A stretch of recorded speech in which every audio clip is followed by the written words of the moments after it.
لا معاملەی پێغەمبەر صلى الله عليه وسلم لەگەڵ خوای پەروەردگاریە خوای تعالی ئەو پەیامەی کە داوێتێ پێغەمبەر صلى الله عليه وسلم گەیاندوێتی بەبێ نوقسانی بلغ الرسالة و ئەمانەتەکەی گەیاندە شوێنی خۆی بەبێ نوقسانی و ئەدە الأمانة و نەسیحەت و ئامۆژگاری ئێمەی مسلمانی کرد بە جوانی و نەصح الأمة و حتا بتوانێت لە پێناوی ئەم دینە کۆششی کرد بەبێ ئەوەی ئیسراحەت کە حتا وفاتی کرد وجاهد في الله حق جهاده. لەبەرەوە خۆشەویستەکانم پێغەمبەری خوا صلی الله عليه وسلم ئەوەی کە خوا پێیدا بوو گەیاندی وەکو خۆی. لەلایەکی ترەوە معاملە و هەڵسوکەوتی پێغەمبەری خوا صلی الله عليه وسلم لەگەڵ ئێمەیە، لەگەڵ ئێمەی مرۆڤە. پێغەمبەری خوا صلی الله عليه وسلم ئایا معاملەی چۆن بووە؟ پێغەمبەری خوا صلی الله عليه وسلم هیچ کەسێکیش ئەو نەی پێغەمبەر نەبووە، هیچ مرۆڤێک من ئەمە تەحەدایە بۆ مولحیدەکان، تەحەدایە بۆ ئەوانەی ئەصحابی دیاناتی ترن کە دەستکاری کراون بە مەسیحێتەوە بە یەهودیەتەوە بە بوذیەتەوە بە گاپەرستیەتەوە هەمووی تەحەدایە ئەم قسەی من تەحەدایە ئەگەر پێش من خەڵک تر کردبێتی من نازانم بەس من تەحەداکەم وەکو کەسێک کە پسپۆڕم لەو وارە لە بواری دیندارێتی لە بواری شریعەتی ئیسلام وەکو کەسێکم کە لەخوا بەزیابێ بە فەزلی خوا چارەکە سەدەیەکە بەسەرەوە من وتاری جمعە ئەدەم و کتێب ئەنووسمەوە و ئەوەی لە توانامە هەبێ خوێندمەتەوە و هەوڵم داوە بیگەێنم بە پێی توانای خۆم.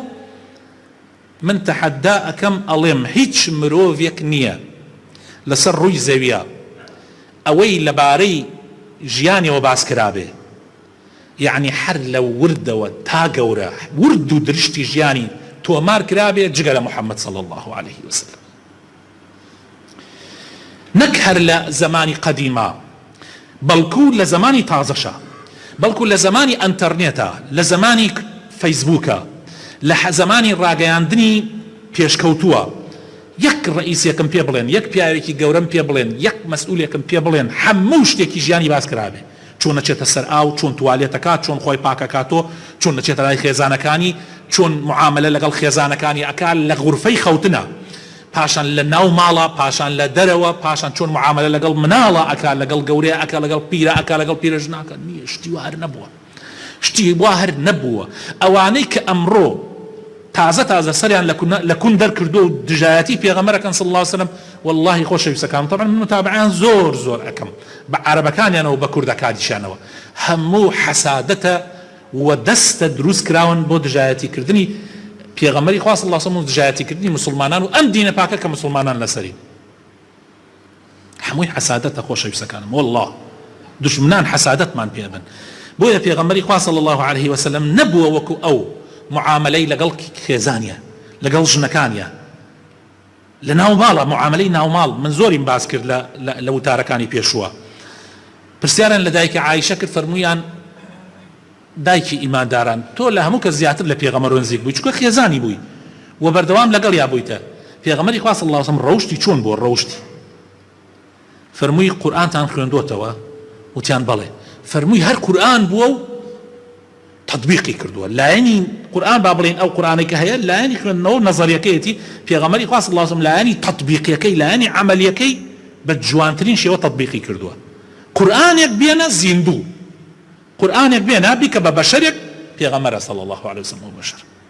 الله أكبر الله أكبر. تماشاکەن قورئانێک بێنە بیکە بە بەشەرێک بەرگی بەشەرەتی بکە بەریا محەممەدە صلی الله عليه وسلم. كان خلقه القرآن. پێغەمبەری خوا صلی الله عليه وسلم باشترین سەرمەشق بووە بۆ کۆمەلگاکەی، وەکو مرۆڤێک تاکێک لە ناو کۆمەلگا، وەکو بەرپرسێک لە ناو کۆمەلگا.